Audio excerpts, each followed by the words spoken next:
जल से खेती बदे, भगति बधे बैराग। बैराग सदे संतोष से, कियो लोभ को त्याग। किया लोभ को त्याग, लाग हरि सुमिरन लागे। सुमिरन होय सुचेत सुरति, सोवत ही जागे। राम चरण ये विधि मिले, सोई जन बड़ भाग।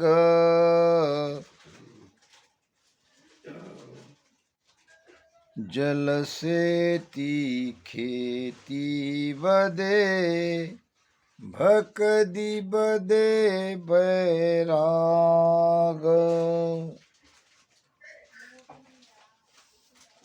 हमारे 4 पीठ में एक पीठ है, राजस्थान में ही है, और वहाँ के महापुरुष हुए हैं रामचरण जी महाराज। बहुत ऊंची वाणी है। रामचरण जी महाराज फरमा रहे हैं, हम कहते हैं भजन नहीं होता, भक्ति नहीं बढ़ती। भक्ति बढ़ने के लिए, सुरती शब्द के साथ लगने के लिए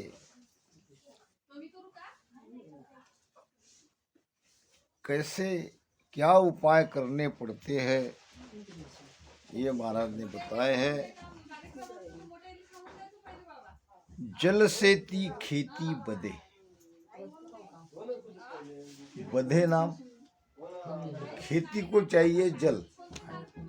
अभी बारिश हो रही है तो पूरे हमारे किसान भाई खुशी में है, क्योंकि उनको पता है बारिश से ही फसल आने वाली है, बारिश से ही खेती में पैदावार बढ़ने वाली है।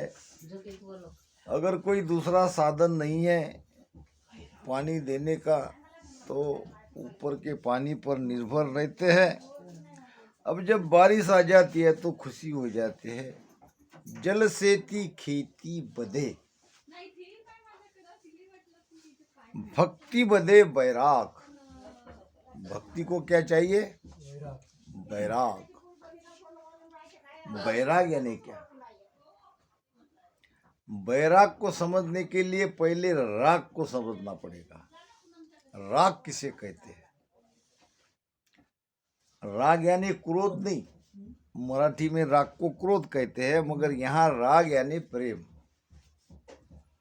हमारा राग कहाँ है? संसार में है। हम संसार से प्रेम करते हैं, हम संसार को बहुत चाहते हैं। तो संसार से राग हट गया, उसका नाम है बैराग। भक्ति बैराग से बढ़ती है। अगर बैराग नहीं होगा भक्ति बढ़ेगी नहीं, वही रहेगी जू की त्यों। भक्ति मांगती है बैराग। अब बैराग कैसे आए? बैराग भी तो आने का कोई उपाय होगा। तो महापुरुषों ने कहा है बैराग सदे संतोष से। संतोष चाहिए। गज धन, बाजी धन और रतन धन खान, कबीर साहब कहते। पुराने जमाने में धन की परिभाषा अलग थी, अभी तो केवल रुपया ही चलता है। पुराने जमाने में जिसके पास गज यानी हाथी, जिसके पास ज्यादा हाथी वो ज्यादा रईस, वो ज्यादा धनवान। बाजी नाम घोड़ा, जिसके पास घोड़ों की फौज है वो धनवान। गज धन बाजी धन और रतन धन खान, और जब आया संतोष धन तो सब धन धूली समान। बाकी धन कैसे रहते? धूल के जैसे। किसके जीवन में ये धूल के जैसा प्रसंग आया था? राका बाका पति पत्नी दोनों भगवत भक्त थे और संतोषी थे। प्रारब्ध अनुसार जो काम करना है वो करते थे और काम होने के बाद परमात्मा के भजन में लीन हो जाते थे। दोनों परम संतोषी थे। एक दिन माता पार्वती ने भगवान शिव जी को कहा, ये तुम्हारे भक्त बहुत गरीब है, इनको कुछ देते क्यों नहीं? शिव जी ने कहा, मैं तो कितना भी जो मांगे वो दे सकता हूँ, देना चाहता भी हूँ, मगर ये ले तब ना। ये तो संतोषी है, इनको तो कुछ चाहिए ही नहीं। संतोष का एक अर्थ ये है, संतोष का एक अर्थ ये है, परमात्मा ने हमें जिस स्थिति में रखा है वो हमारे लिए सर्वोत्तम। परमात्मा ने हमें गरीब बनाया है, बहुत बढ़िया। परमात्मा ने हमें धनवान बनाया है, उसकी मर्जी। परमात्मा ने हमारे पास खेती बाड़ी दी है, उनकी मर्जी। परमात्मा ने हमारे को मजदूरी करने के लिए भेजा है, बहुत बढ़िया। और ये सारे स्थिति के कर्ता हम ही हैं। हमारे कारण हमको सुख दुख मिल रहा है, जो हमने किया वो भुगतना पड़ रहा है, तो उसमें काहे की नाराज? संतोषी आदमी सब उनके मुख से यही निकलेगा हर स्थिति में, राम जी ने जैसे रखा है वो बहुत बढ़िया है। हमें दुख भी मिल रहा है, बहुत बढ़िया है। सुख भी मिल रहा है तो बहुत बढ़िया है। हमारी मर्जी कहीं नहीं, इसका नाम है संतोष। तो संतोष महाराज कहते हैं, जब आया संतोष धन तो सब धन धूली समान। राका बाका लकड़ियां लाते थे जंगल में और लकड़ियां लाके बेचते थे, उससे गुजारा होता था और बढ़िया आनंद से जीवन व्यतीत करते थे और कोई चाहना नहीं थी और भगवत भक्ति में हमेशा तल्लीन रहते थे।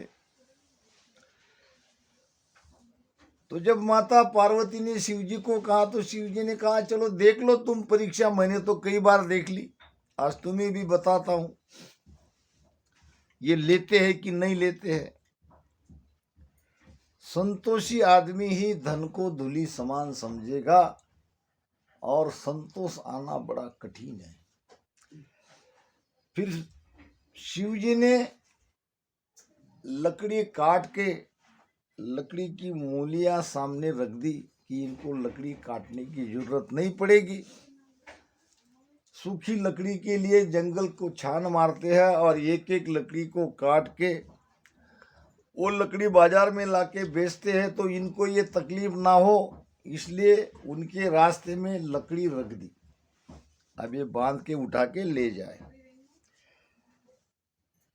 अब लकड़ी दिखी राका बाका को, दोनों पति पत्नी को, तो कहने लगे, भाई कोई होगा बेचारा गरीब, अपने लिए उसने लकड़ी तोड़ी होगी, आके ले जाएगा, हमें क्या, हमें तो हमारी अपनी लकड़ी काट के ले जाना है।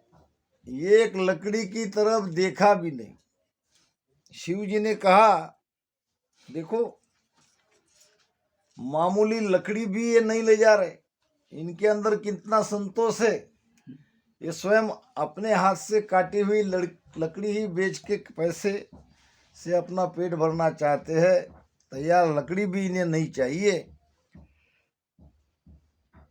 माता पार्वती ने कहा, मैं कैसे मान लूं, तुमने दिया तो दिया, लकड़ी दिया, कुछ धन देते, कुछ सोना देते, चांदी देते तो मैं समझती कि ये सचमुच संतोषी है कि नहीं है, इनके अंदर लोभ लालच है कि नहीं है। लकड़ी तुमने सामने रखी, लकड़ी से कैसे समझ में आएगा? ठीक है करके सोने का एक कड़ा रख दिया रास्ते में। दूसरे दिन आगे पति पीछे पत्नी दोनों निकले जंगल में लकड़ी काटने के लिए। पति ने देखा सोने का कंगन पड़ा है,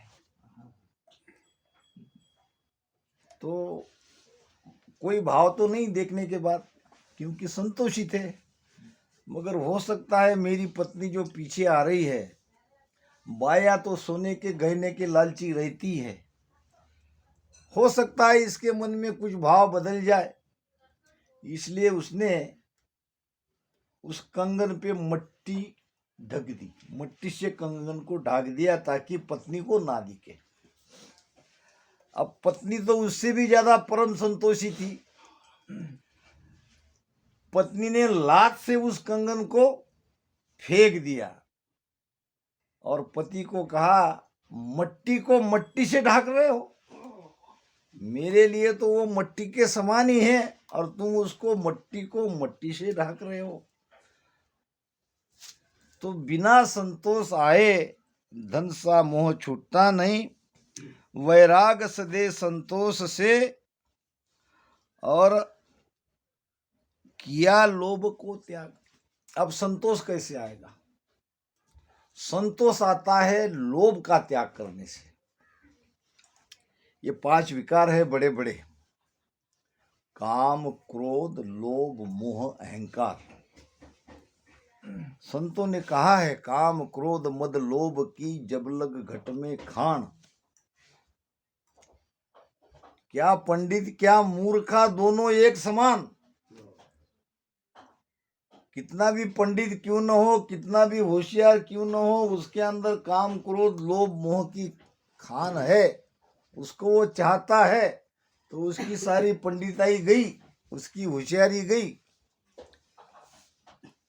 कबीर साहब कहते हैं, काम तजे तो क्रोध न जाई, क्रोध तजे तो लोभा। काम को छोड़ने जाए तो क्रोध जाता नहीं है, क्रोध को छोड़ने जाए तो लोभ नहीं जाता, लोभ को छोड़े तो अहंकार नहीं जाता। ये तो अहंकार सबके साथ लगाई है। सबसे ज्यादा खतरनाक अगर कोई है तो लोभ है।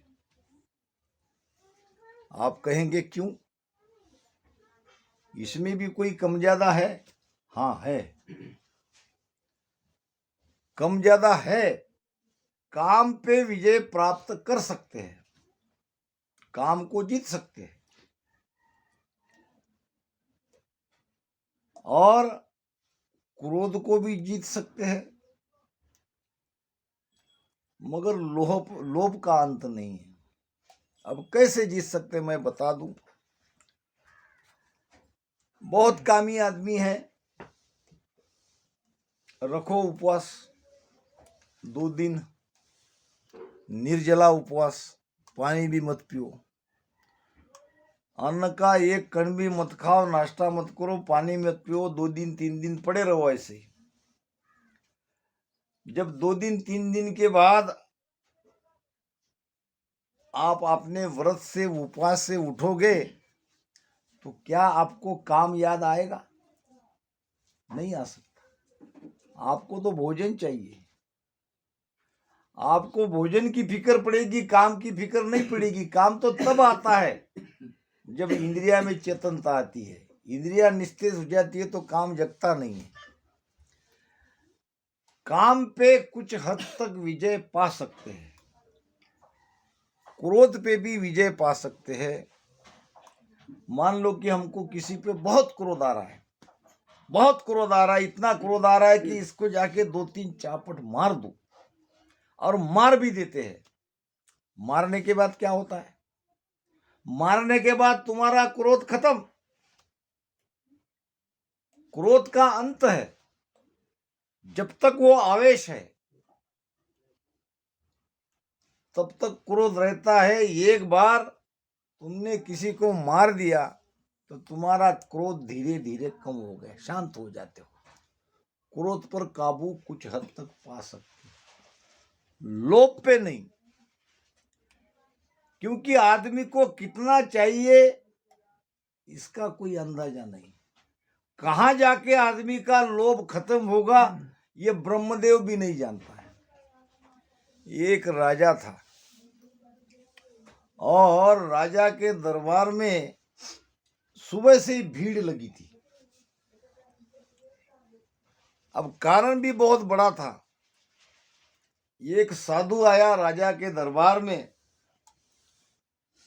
और साधु आया भिक्षा पात्र लेके, कहने लगा कि राजा ये भिक्षा पात्र लाया हूं। तो उसने कहा क्या चाहिए? साधु ने कहा कुछ भी दे दो मगर ये भिक्षा पात्र भरना चाहिए, इसको भर दो। अरे इतना छोटा सा भिक्षा पात्र है, तुम चाहो तो मैं सोने से ही भर दूं। राजन मैं ये नहीं कह रहा हूं आप किससे भरते हो, किसी से भी भरो, अनाज से भरो, गेहूं से भरो, चावल से भरो, पैसे से भरो, मेरी कोई चाहना नहीं है, मुझे केवल इसको भरकर दान दे दो।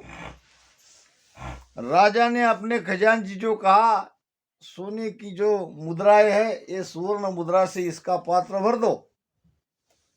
साधु है, अब सोने की मुद्रा से उसका पात्र भरने लगा तो पात्र भरे ही नहीं। धीरे धीरे सारा खजाना खाली हो गया मगर वो इतना छोटा सा पात्र सब उसमें अंदर गायब। खजांची परेशान हाथ जोड़ के राजा के पास आया, महाराज गजब हो गया, क्या हुआ? सारा खजाना खाली हो गया। आपने तो सुवर्ण मुद्राएं कही थी, मैंने तो जो भी था आपका कमाया हुआ 7 पीढ़ी का धन पूरा डाल दिया, वो भर नहीं रहा है। ऐसा? जाओ बड़े बड़े सेठों को बुलाओ, सबके पास का धन इकट्ठा करो, उसका भिक्षा पात्र भरना ही चाहिए। सब धन आके इकट्ठा किया, सब धन डाल दिया। राजा भी वहां था, देख रहा था कि क्या हो रहा है, जाता कहाँ है पैसा, पता नहीं चल रहा था। डालते ही खाली, डालते ही खाली, जैसा का तैसा, सारे परेशान। राजा ने सोचा बात तो कोई जरूर है। उस साधु के पैर में गिर गया, बताओ महाराज अब हमसे तो ये भर नहीं सकता, ये है क्या, ये पात्र कहां से लाए तुमने? साधु हंसने लगा, कहने लगा ये इंसान की खोपड़ी है। किसका पात्र है? इंसान की खोपड़ी है, छोटी सी, मगर इसमें संतोष नहीं है, इसको चाहिए ही चाहिए, चाहिए ही चाहिए। एक कवि ने बहुत सुंदर बात कही है, चाह रुपयो चाहे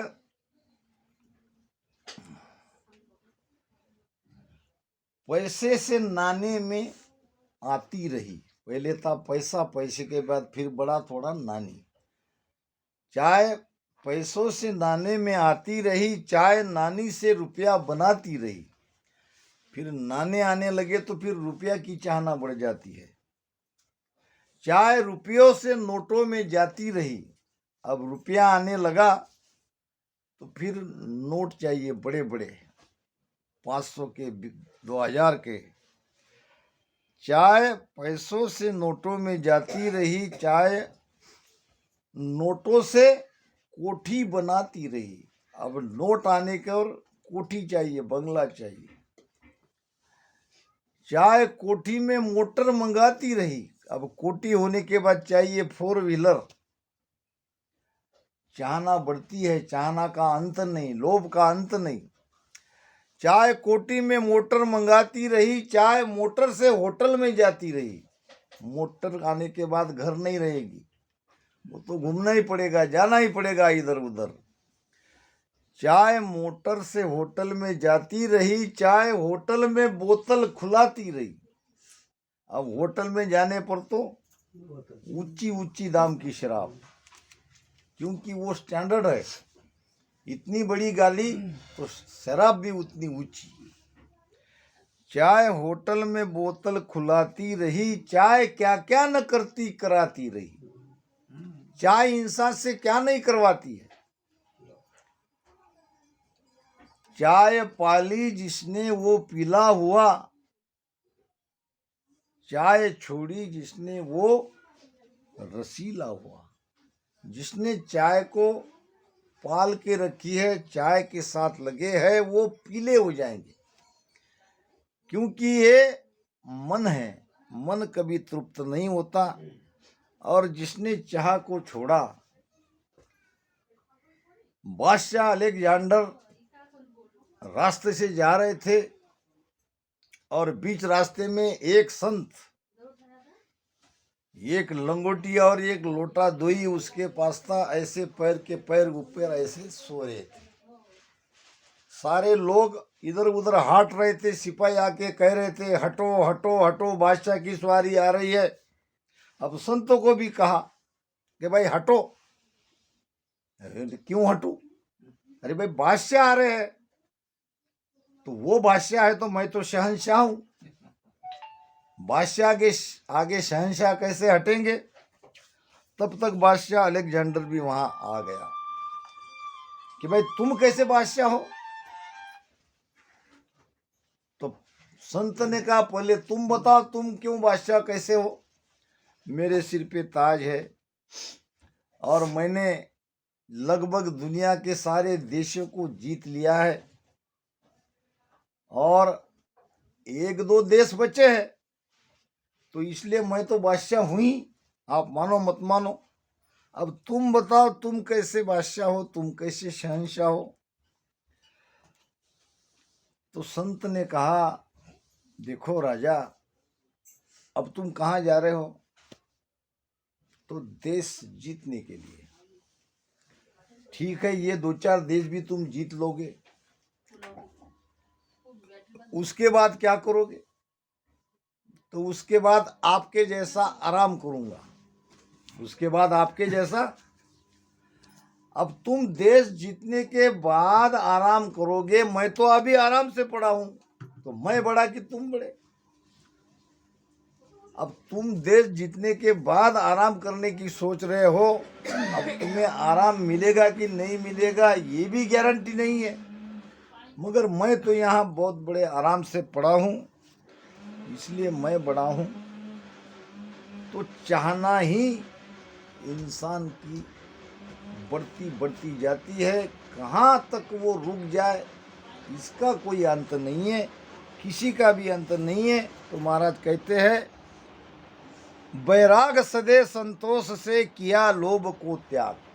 अब लोभ का त्याग कैसे करोगे? ये भी तो बड़ी बात है। मान लो हम लोभी है और लोभी वृत्ति हमारी हमको त्यागना है, क्योंकि हमें चाहिए संतोष। लोभ के कारण हमारे अंदर संतोष नहीं आता है और संतोष न आने के कारण बैराग नहीं आ रहा है, और बैराग नहीं रहने से भक्ति बढ़ नहीं रही है, ध्यान भजन हो नहीं रहा है। तो लोभ को कैसे त्यागोगे? लोभ एक ही सूरत में त्यागा जाता है, दान से। दानी आदमी ही लोभ को त्याग सकता है। कुछ न कुछ अपना कमाया हुआ थोड़ा थोड़ा अच्छे काम में लगाते जाओ, आपका धीरे धीरे धीरे धीरे लोभ कम हो जाएगा। नहीं तो ये इंसान की खोपड़ी है, ये कभी तृप्त नहीं होती है। ऐसा कोई समय नहीं आएगा आपको त्रिलोक का राज भी मिल जाए, आप इंद्र बन जाए, फिर भी ये तृप्त नहीं होती। इसको और ये आगे आगे आगे आगे ये बढ़ता जाता है। तो त्यागना है तो धन को अच्छे काम में लगाओ।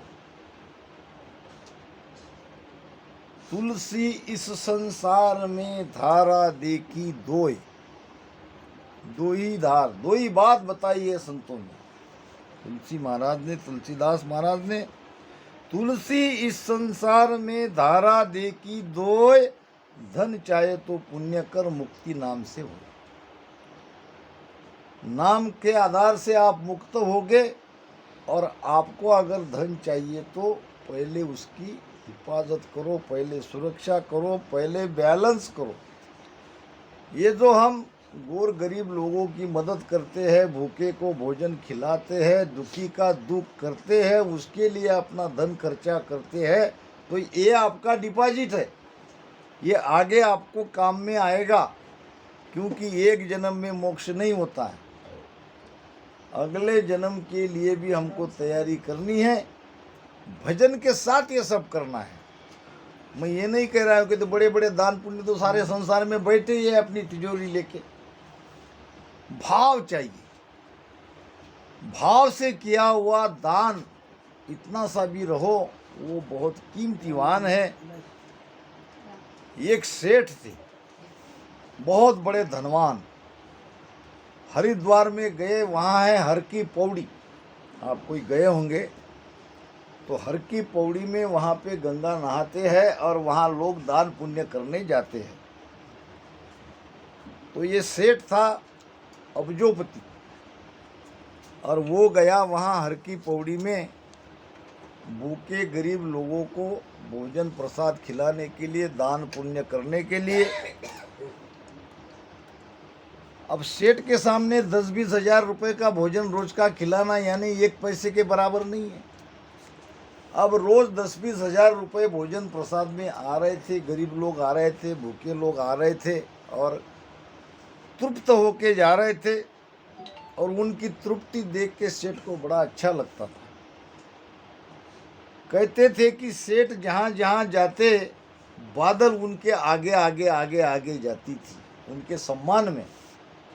किसी विचारवंतों को पूछा कि मैं जहाँ जाता हूँ ये बादल मेरे आगे आगे क्यों जाते,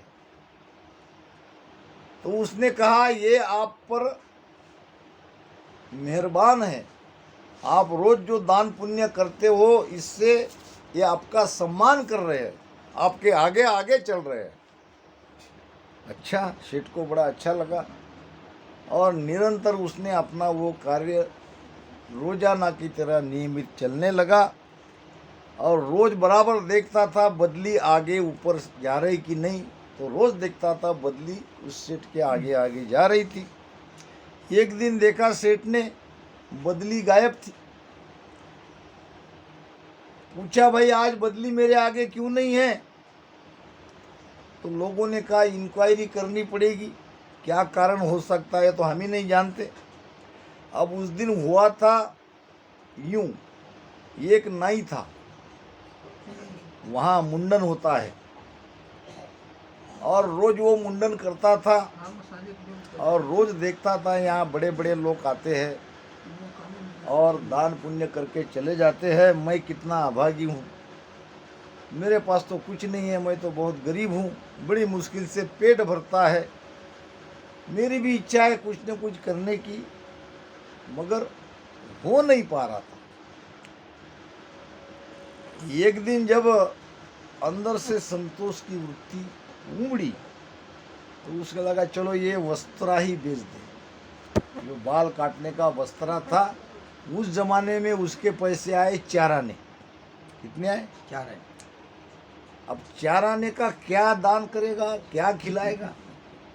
रसोईया के पास गया सेठ के, भाई मैं बहुत गरीब आदमी हूँ, मेरे पास वस्त्रा बेच के ये केवल 4 आने मिले हैं, इसका तुम कुछ न कुछ ये प्रसाद में डाल दो। भाव पड़ा था, भाव देखी जाता है, धन नहीं देखा जाता है, किस भाव से आप दे रहे हो। रसोइयों को दया आई, रसोईया ने 4 आने का नमक का पुड़ा लाके उसमें डाल दिया, दाल में सब्जी में सब मिला दिया, भोजन हो गया। भोजन खाके सब तृप्त हो गए, मगर सेठ के आगे बादल नहीं जा रहे थे, बादल जा रहे थे नाई के आगे। तो जब चौकसी करी तो पता चला कि ये नाई ने 4 आने नमक के दिए थे और वो सब सब्जी में डाला गया था। तो आज बादल नाई के ऊपर मेहरबान है,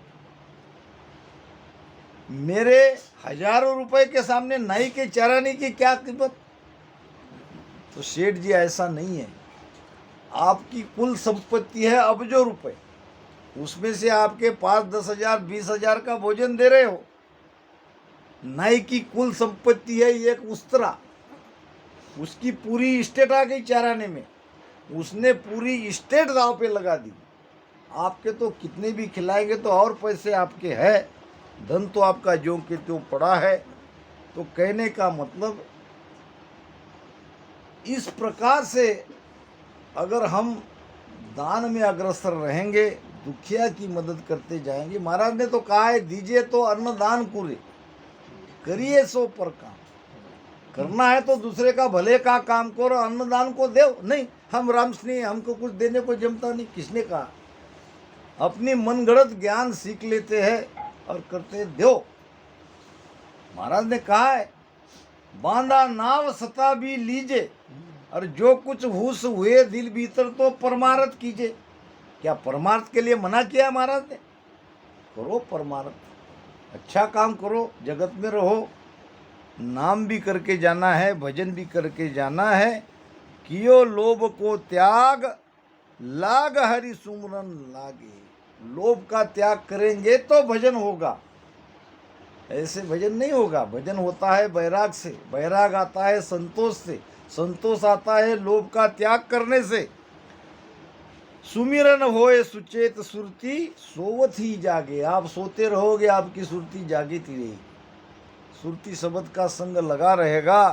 राम चरण ये विधि मिले, सो ही जान बड़भाग। यह है विधि। रात में पूछा था हमारी बेबी बाई ने, यह है भेद।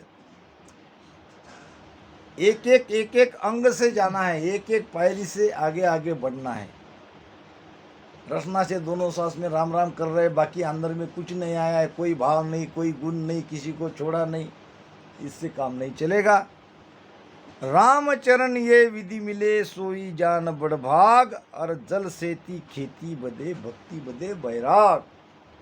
तो भक्ति बैराग से बढ़ती है, तो बैराग लाओ।